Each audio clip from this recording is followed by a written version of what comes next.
Assalamualaikum warahmatullahi wabarakatuh. Perkenalkan, nama saya Feriska Ayu Faradila Pramesti dengan nomor pokok mahasiswa 22201013050. Dan saya Iza Ketul Mafiro dengan nomor pokok mahasiswa 22201013066. Di sini kami akan menjelaskan tentang negara, konstitusi, serta Indonesia sebagai negara hukum. Mari kita simak dengan baik-baik. Untuk membangun tatanan kehidupan bersama yang demokratis, adil, serta sejahtera, maka memerlukan dua konsep yang saling berkaitan, yaitu negara dan konstitusi. Konstitusi adalah hukum tertinggi yang mengatur sebuah penyelenggaraan negara, seperti hak dan kewajiban negara dan hubungan antara lembaga negara. Fungsi konstitusi yakni untuk menjamin demokrasi, keadilan, serta kesejahteraan. Setiap warga negara dan penyelenggara kekuasaan negara harus tertunduk kepada konstitusi yang menjadi pegangan dalam kehidupan bernegara. Negara adalah istilah yang banyak dipakai dalam bidang-bidang ilmu seperti sosial, politik, dan hukum. Negara adalah bentuk organisasi yang memegang kekuasaan tertinggi dan dihormati oleh warganya di seluruh daerah tertentu. Negara juga berfungsi sebagai sarana masyarakat untuk mengolah interaksi antara manusia dan menangani persoalan-persoalan bersama. Mencapai tujuan negara yang berupa kesejahteraan bersama adalah hal yang paling penting yang harus dilakukan oleh negara. Kebaikan bersama dapat terwujud jika negara dan warga negara menjadi partner dalam suatu usaha kesejahteraan kehidupan setiap individu manusia dalam negara. Indonesia adalah negara yang berdasarkan Pancasila sebagai cita-cita dan landasan berpikir negara. Pancasila merupakan pemikiran kenegaraan yang menjadi dasar bersama dan titik temu bagi seluruh rakyat dalam konteks kehidupan berbangsa dan bernegara. Pancasila bukan hanya menjadi ruh dalam bernegara, tetapi juga menjadi sumber dari segala sumber hukum di Indonesia. Yang pertama, mari kita membahas tentang definisi negara. Kata negara berasal dari bahasa Sanskerta, yaitu nagari atau nagara yang berarti kota. Ini sesuai dengan pengertian negara, kata atau polis pada zaman Yunani kuno. Kedua istilah ini menganggap negara sebagai wilayah yang kecil, namun memiliki yang luas. Dan ini adalah kenyataan pada masa itu, di mana wilayah kekuasaan negara hanya sebatas komunitas masyarakat yang disebut polis. Demikian juga bahasa-bahasa daerah yang ada di Indonesia yang memberikan makna daerah, wilayah seperti negeri, atau kediaman raja atau pangeran disebut negeri atau negara. Dan juga dari Melayu dengan kata kota atau negeri, negara adalah sebuah organisasi yang berada di dalam masyarakat. Tiap warga negara harus tunduk kepada kekuasaan negaranya. Untuk menjadi suatu negara, suatu wilayah harus memiliki elemen yang mencakup penduduk, pemerintahan, kedaulatan, dan lainnya, yang sesuai dengan kebutuhan wilayah tersebut. Unsur-unsur negara. Negara harus terpenuhi berikut unsur-unsur terbentuknya suatu negara. Unsur yang pertama adalah penduduk yang tetap. Penduduk yang tetap adalah salah satu unsur yang penting dalam pembentukan negara. Mereka memiliki peranan dalam berbagai aspek, antara lain yang pertama yaitu kewarganegaraan. Mereka adalah orang yang memiliki status hukum sebagai warga negara dan memiliki status hukum sebagai warga negara dan memiliki hak serta kewajiban sesuai dengan undang-undang negara tersebut. Mereka dihormati sebagai bagian dari negara dan memiliki hak-hak dasar sebagai warga negara. Yang kedua, ada identitas. Mereka membentuk karakteristik suatu negara dengan memiliki budaya, bahasa, dan tradisi yang beragam. Identitas ini menunjukkan kekayaan budaya negara tersebut dan mempengaruhi kebijakan publik dan hubungan antar warganya. Yang ketiga yaitu pertumbuhan ekonomi. Mereka berkontribusi pada kemajuan ekonomi suatu negara dengan melakukan kegiatan ekonomi seperti bekerja, berinvestasi, dan membayar pajak. Mereka juga menjadi konsumen yang mendorong perkembangan sektor-sektor ekonomi. Lalu yang keempat, ada keamanan dan pertahanan. Warga negara menjadi unsur penting dalam menjaga keamanan dan pertahanan pada sebuah negara. Mereka bisa menjadi anggota militer atau penegak hukum yang melindungi kepentingan negara, serta ikut serta dalam upaya-upaya untuk menjaga perdamaian dan kestabilan. Yang kelima yaitu partisipasi politik. Mereka memiliki hak untuk ikut serta dalam proses politik negara, seperti memilih presiden, mengikuti aktivitas politik, serta memberikan pendapat dalam pemilihan umum. Partisipasi politik penduduk yang tetap merupakan salah satu aspek penting dalam menjamin sistem demokrasi yang baik. Pemenuhan unsur penduduk yang tidak hanya melibatkan jumlah penduduk, tetapi juga kualitas hidup mereka. Faktor-faktor pendidikan, perumahan, kesehatan, dan kesejahteraan sosial juga memainkan peran penting dalam pemenuhan unsur ini. Unsur yang kedua, pemerintahan yang berkedaulat. Pemerintahan yang berkedaulat adalah pemerintahan yang memiliki kekuasaan penuh dan otoritas tanpa gangguan dari pihak luar. Dalam hal ini, pemerintahan memiliki kendali penuh atas wilayahnya, urusan dalam negeri, dan kebijakan tanpa dipengaruhi atau ditekan oleh negara atau entitas asing.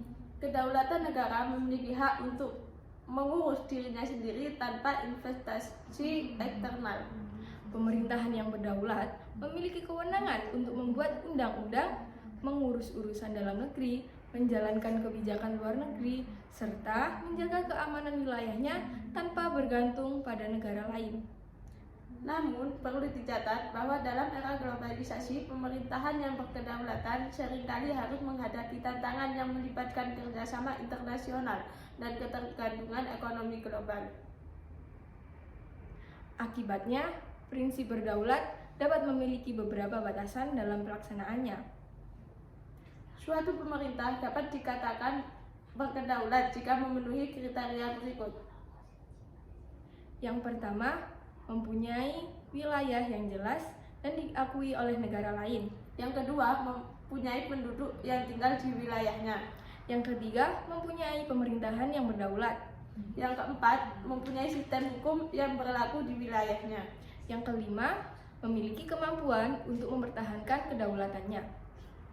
Pemerintah yang berkedaulat memiliki beberapa manfaat, seperti bisa mengatur kehidupan dalam negeri dengan kepentingan rakyatnya, bisa melindungi kedaulatan dan keamanan negara, serta bisa menjalin hubungan dengan negara lain atau negara tetangga.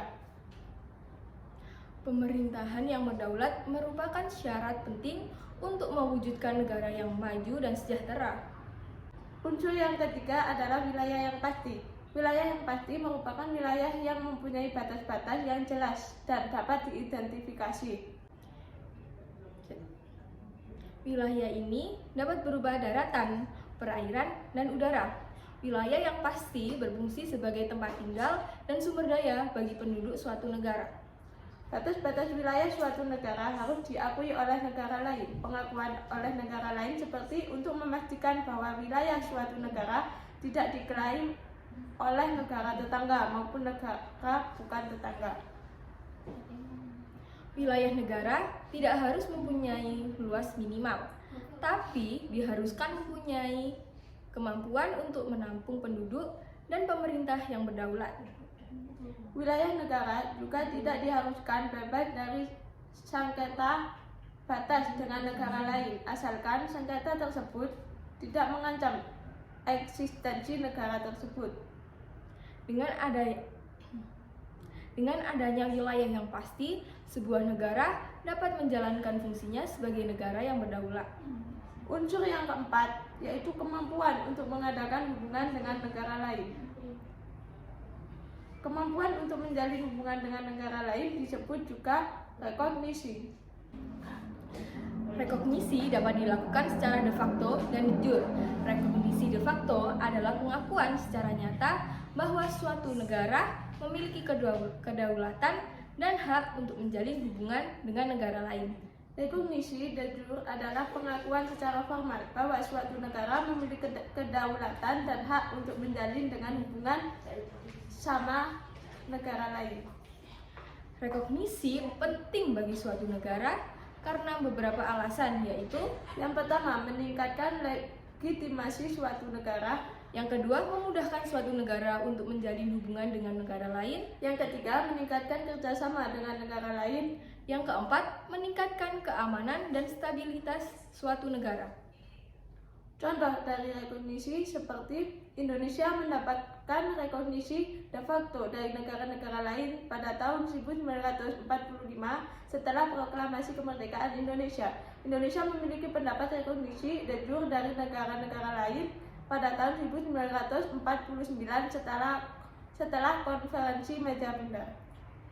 Kemampuan untuk menjalin hubungan dengan negara lain adalah salah satu unsur penting untuk berdirinya suatu negara. Dengan adanya kemampuan ini, suatu negara dapat menjalankan fungsinya sebagai negara yang berdaulat dan menjalin hubungan dengan negara lain untuk meningkatkan kesejahteraan rakyatnya. Lalu yang kedua, mari kita akan membahas tentang definisi konstitusi. Konstitusi adalah hukum dasar suatu negara. Kedudukan konstitusi merupakan hal yang sangat penting. Konstitusi dapat diartikan sebagai kaidah-kaidah mendasar yang mengatur struktur ketatanegaraan suatu negara. Sebagai hukum dasar negara, konstitusi dapat dimuat dalam materi berikut. Yang pertama yaitu hasil perjuangan politik negara pada masa lalu. Yang kedua, struktur dasar ketatanegaraan. Yang ketiga, pembagian dan pembatasan kewajiban konstitusional. Yang keempat, yaitu cita-cita untuk perkembangan kehidupan suatu negara yang berpemerintah. Yang kelima, menjamin hak warga negara dan hak asasi manusia atau HAM. Sifat konstitusi dapat dibedakan menjadi dua jika berdasarkan cara melakukan perubahan terhadap konstitusi, yaitu rigid dan fleksibel. Konstitusi bersifat rigid atau kaku, yaitu untuk melaksanakan perubahan pada konstitusi memerlukan prosedur yang istimewa dan rumit. Konstitusi ini juga dapat diartikan bahwasanya sebuah konstitusi susah untuk menyesuaikan perkembangan zaman. Sedangkan konstitusi yang bersifat fleksibel atau luas berarti untuk melaksanakan perubahan terhadap konstitusi tidak perlu prosedur khusus dan rumit. Konstitusi ini dapat diartikan jika konstitusi tersebut tidak sulit menyesuaikan perkembangan zaman dan dinamika dalam masyarakat. Konstitusi bermanfaat untuk instrumen yang dapat dipergunakan sebagai pengontrol pemerintahan. Konstitusi dibuat sebagai pembatasan kekuasaan pemerintah sehingga penyelenggaraan kekuasaan negara tidak bersifat sewenang-wenang. Konstitusi dibentuk dengan tujuan untuk mengatur batas-batas kewenangan pemerintahan, melindungi hak-hak warga negara, dan menyusun cara menjalankan kekuasaan yang berdaulat. Konstitusi dibedakan menjadi dua macam. Yang pertama, konstitusi tidak tertulis, dan yang kedua, konstitusi tertulis. Konstitusi yang tidak tertulis yaitu konstitusi yang tidak ditulis dalam dokumen resmi seperti di negara Inggris. Sedangkan konstitusi tertulis ialah konstitusi yang ditulis dalam satu atau beberapa dokumen resmi seperti di Indonesia dalam Undang-Undang Dasar Negara Republik Indonesia tahun 1945 dan Amerika Serikat dengan The Constitution of the United States of America. Konstitusi dapat berarti dua hal dalam praktek ketatanegaraan. Yang pertama yaitu lebih luas daripada Undang-Undang Dasar. Yang kedua, sama dengan pengertian Undang-Undang Dasar. Konstitusi memiliki makna yang lebih luas daripada Undang-Undang Dasar, karena konstitusi mencakup tidak hanya konstitusi tertulis, tetapi juga konstitusi tidak tertulis yang termasuk dalam Undang-Undang Dasar. Namun, dalam praktik pemerintahan Negara Republik Indonesia, konstitusi dan Undang-Undang Dasar dianggap sama. Ini dibuktikan dengan adanya istilah Konstitusi Republik Indonesia Serikat untuk Undang-Undang Dasar Republik Indonesia Serikat. Berikutnya, mari kita membahas sejarah konstitusi. Negara konstitusi adalah yang mengatur cara berkuasa, cara memberi hak kepada rakyat, dan cara menjalin hubungan antar keduanya. Negara konstitusi memiliki sejarah yang panjang dan juga baru sejak zaman Yunani kuno sehingga abad ke-20. Negara konstitusional yang ada dalam sejarah tertulis dari zaman Yunani dan Romawi kuno. Namun, bentuknya sangat berlainan dengan negara yang kita bahas saat ini. Seperti yang telah dijelaskan, konstitusionalisme modern muncul dari dua landasan utama, yaitu nasionalisme dan demokrasi representatif. Akan tetapi, nasionalisme adalah fenomena yang cukup baru karena negara konstitusional tidak bisa tumbuh di zaman dunia kuno. Ketika nasionalisme muncul di Eropa pada abad ke-15, nasionalisme sebagai agenda politik praktis sudah terbentuk dalam kerangka negara. Yang pertama, mari kita membahas konstitusionalisme Yunani. Konstitusionalisme Yunani adalah ide bahwa kekuasaan pemerintah harus dibatasi oleh hukum. Ide ini muncul di Yunani kuno dan merupakan salah satu dasar bagi perkembangan demokrasi modern. Konstitusi Yunani kuno pertama kali ditulis oleh Solon pada tahun 594 sebelum Masehi. Konstitusi ini membatasi kekuasaan raja dan menetapkan pemerintahan yang lebih demokratis. Konstitusi ini juga menetapkan hak-hak dasar bagi warga negara, seperti hak untuk berbicara, hak untuk berkumpul, dan hak untuk bersenjata. Konstitusi Yunani kuno terus berkembang selama berabad-abad. Pada abad ke-5 sebelum Masehi, Athena mengadopsi demokrasi langsung, di mana semua warga negara memiliki hak untuk berpartisipasi dalam pemerintah. Pada abad ke-4 sebelum Masehi, Aristoteles mengembangkan teori konstitusionalisme yang lebih kompleks. Aristoteles berpendapat bahwa konstitusi yang ideal harus menggabungkan unsur-unsur demokrasi, monarki, dan aristokrasi. Yang kedua ada konstitusi Romawi. Konstitusionalisme Romawi adalah ide bahwa kekuasaan pemerintahan harus dibatasi oleh hukum. Ide ini muncul di Romawi kuno dan merupakan salah satu konstitusi tertua yang masih ada. Konstitusi Romawi dapat dibagi menjadi dua periode utama, yaitu periode monarki pada 753 sampai 509 sebelum Masehi dan periode republik 509 sampai 27 sebelum Masehi. Pada periode monarki, Romawi diperintah oleh seorang raja. Raja memiliki kekuasaan yang tertinggi, tetapi kekuasaannya dibatasi oleh senat dan rakyat. Pada periode republik, Romawi diperintah oleh senat, kedua konsul, dan dua dewan. Senat adalah badan legislatif dan penasihat. Konsul adalah kepala negara dan kepala militer, dan dewan adalah badan perwakilan rakyat. Konstitusi Romawi merupakan salah satu pencapaian penting dalam sejarah hukum dan politik.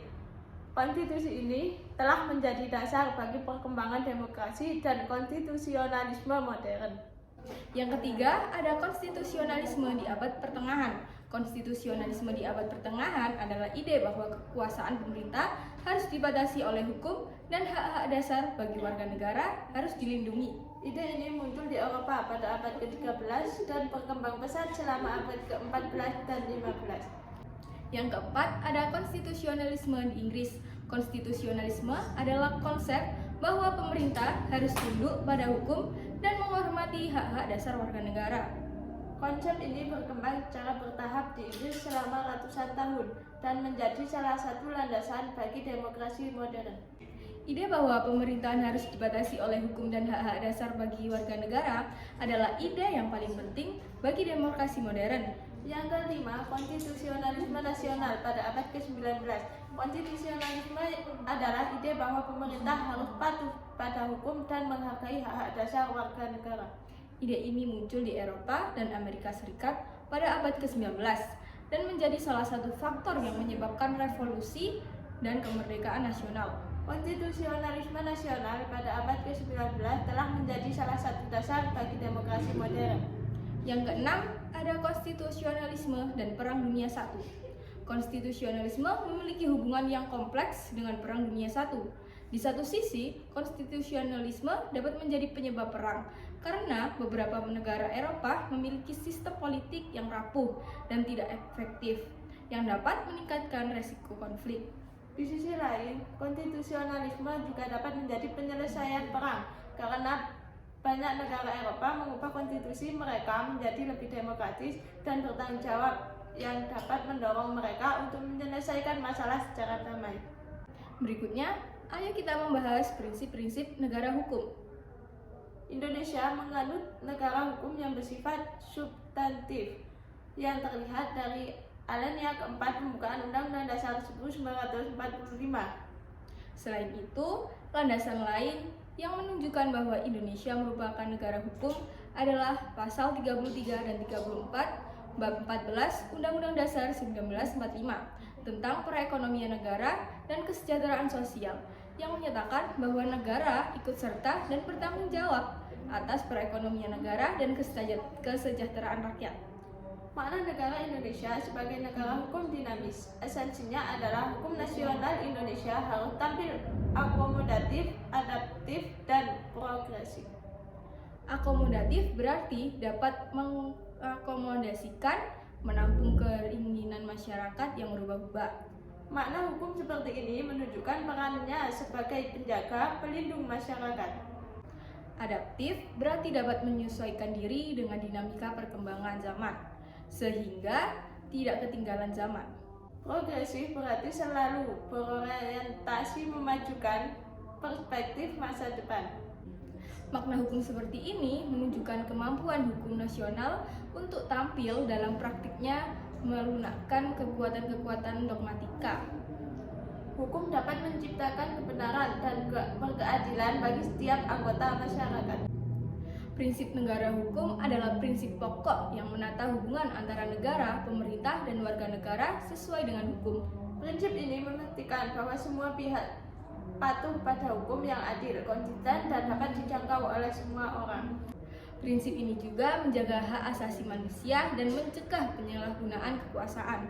Berdasarkan UUD 1945, Indonesia adalah negara hukum yang berlandaskan Pancasila sebagai hukum dasar nasional. Prinsip-prinsip negara hukum yang dianut di Indonesia antara lain, yang pertama ada supremasi hukum, yaitu hukum adalah wewenang petinggi yang mengatur semua individu dan lembaga negara.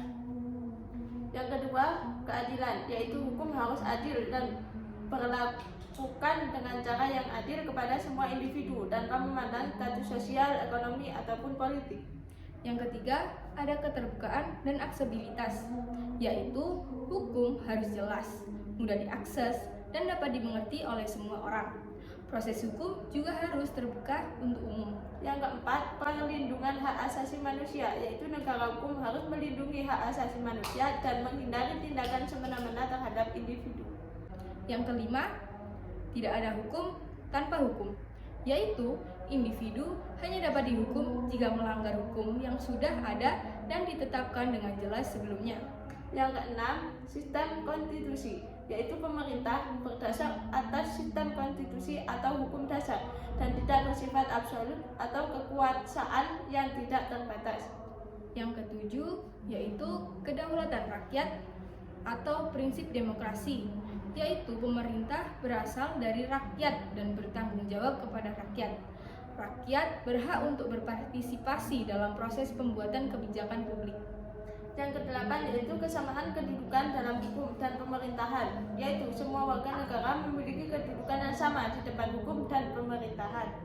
Selanjutnya nomor 9, pembatasan kekuasaan, yaitu kekuasaan pemerintahan dibatasi oleh hukum dan dibagi menjadi 3 cabang, yaitu saling mengawasi dan menyeimbangkan, seperti legislatif, eksekutif, dan yudikatif. Yang ke-10 yaitu organ eksekutif yang independen. Adalah organ eksekutif harus bebas dari pengaruh politik dan menjalankan tugasnya sesuai dengan hukum. Yang ke-11 ada peradilan bebas dan tidak memihak, yaitu peradilan harus menjaga kemandirian dan integritasnya dalam menegakkan hukum dan keadilan. Yang ke-12 yaitu peradilan tata usaha negara, yaitu peradilan yang mengadili sengketa antara warga negara dengan pemerintahan dalam hal pelaksanaan tugas administrasi negara. Lalu nomor 13 yaitu peradilan tata negara. Adalah peradilan yang mengadili sengketa antara lembaga-lembaga negara dalam hal pelaksanaan fungsi konstitusional. Yang ke-14, syarat untuk mewujudkan tujuan negara, yaitu negara hukum harus berorientasi pada pencapaian tujuan negara yang tercantum dalam pembukaan Undang-Undang Dasar 1945. Yang ke-15, transportasi dan kontrol sosial, yaitu negara hukum harus memberikan informasi yang akurat dan relevan kepada masyarakat tentang kebijakan publik, Masyarakat juga harus memiliki mekanisme untuk menguasai dan mengkritisi kinerja pemerintah. Undang-Undang Dasar Negara kita menyebutkan bahwa negara Republik Indonesia itu adalah negara hukum yang demokrasi dan sekaligus adalah negara demokrasi yang berdasarkan hukum yang tidak terpisahkan satu sama lain. Seperti yang ada dalam naskah perubahan Undang-Undang Dasar 1945, ada kaitan antara paham negara hukum yang tertulis di pasal 1 ayat 3 dengan paham negara kesejahteraan atau paham negara hukum material yang sesuai dengan alinea keempat pembukaan dan pasal 34 Undang-Undang Dasar 1945. Ada 3 unsur pokok yang berlaku di setiap negara yang menganut paham negara hukum: prinsip kesamaan dengan hukum dan penegakan hukum yang sesuai dengan hukum. Selain itu, ada juga beberapa ciri-ciri yang menunjukkan adanya negara hukum, yaitu adanya perlindungan HAM yang terjamin, adanya kekuasaan peradilan atau kehakiman yang mandiri, serta terdapat legalitas dalam hukum, yaitu segala kegiatan pemerintahan atau negara dan warga negara harus berdasarkan dan melalui hukum. Selanjutnya, ayo kita membahas pengawasan dan penegak hukum. Lembaga yang memiliki wewenang untuk mengawasi dan menindak pelanggaran hukum di Indonesia adalah Lembaga Pengawas dan Penegak Hukum.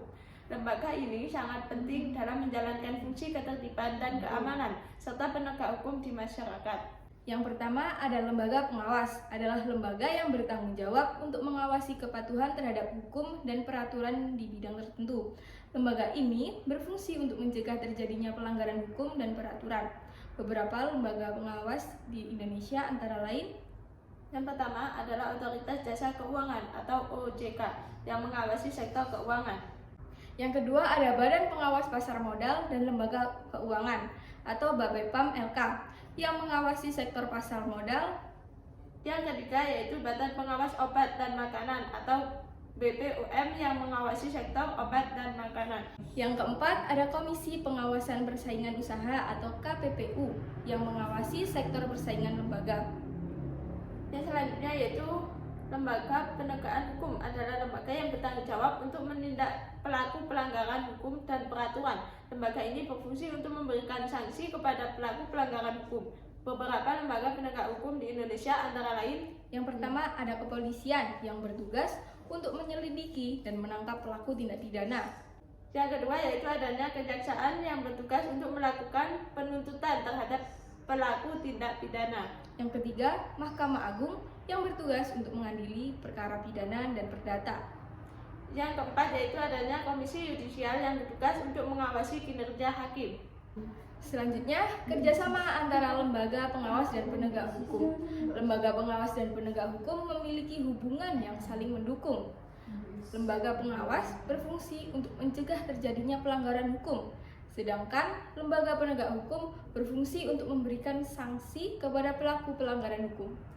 Oleh karena itu, kerjasama antara lembaga pengawas dan penegak hukum sangatlah penting untuk mewujudkan penegakan hukum yang efektif.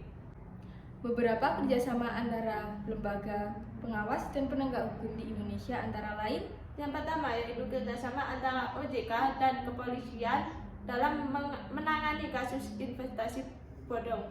Yang kedua ada kerjasama antara BPAPM LK dan kepolisian dalam menangani kasus penipuan saham. Yang ketiga yaitu kerjasama antara BPO dan kepolisian dalam menangani kasus peredaran obat dan makanan ilegal.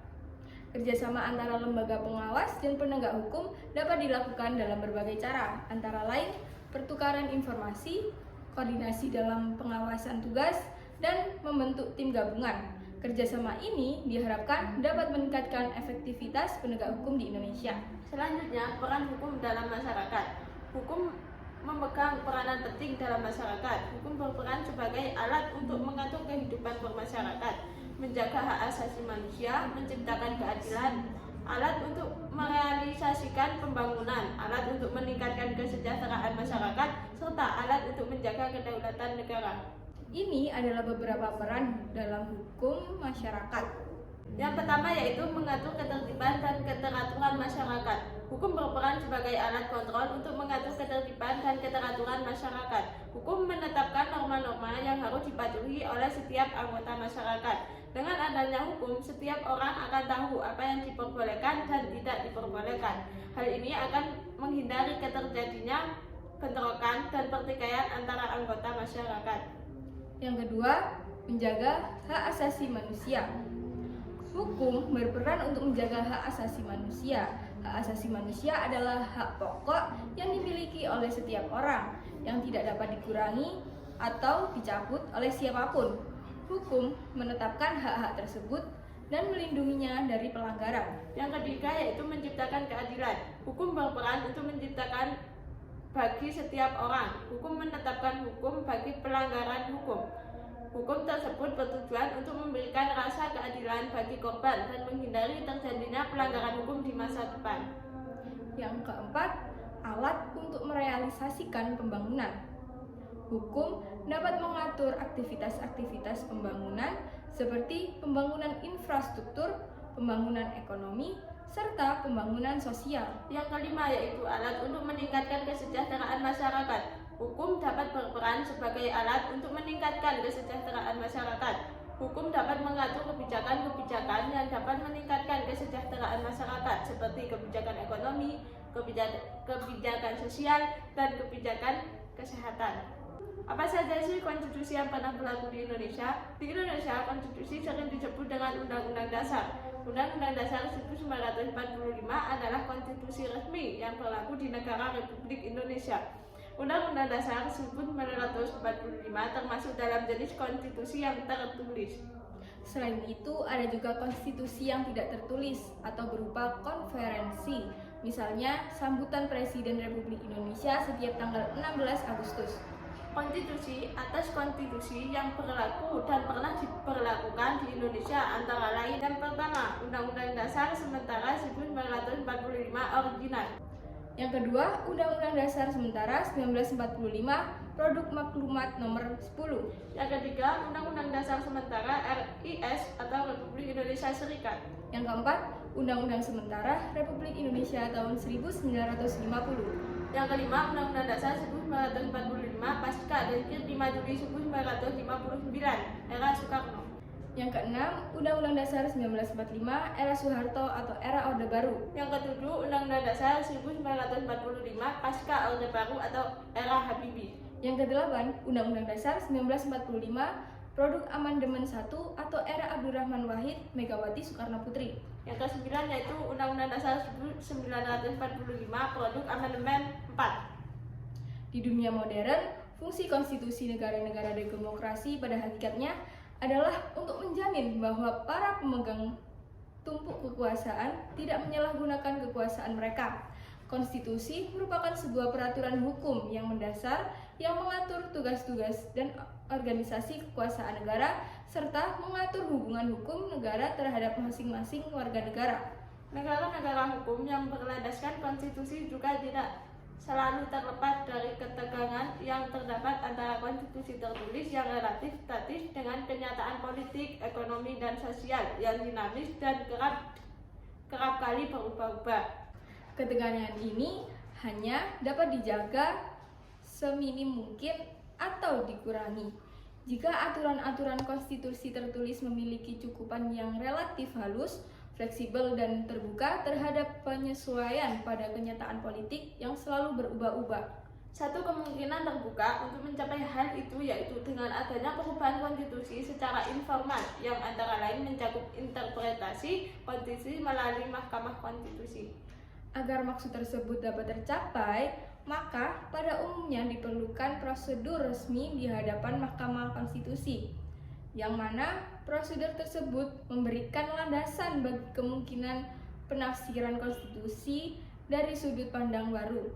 Hubungan antara konstitusi dengan negara hukum itu sangat erat. Negara dalam hal ini, pemerintah tidak dapat melaksanakan kekuasaan tanpa konstitusi. Demikian sebaliknya, konstitusi tidak akan lahir tanpa adanya negara.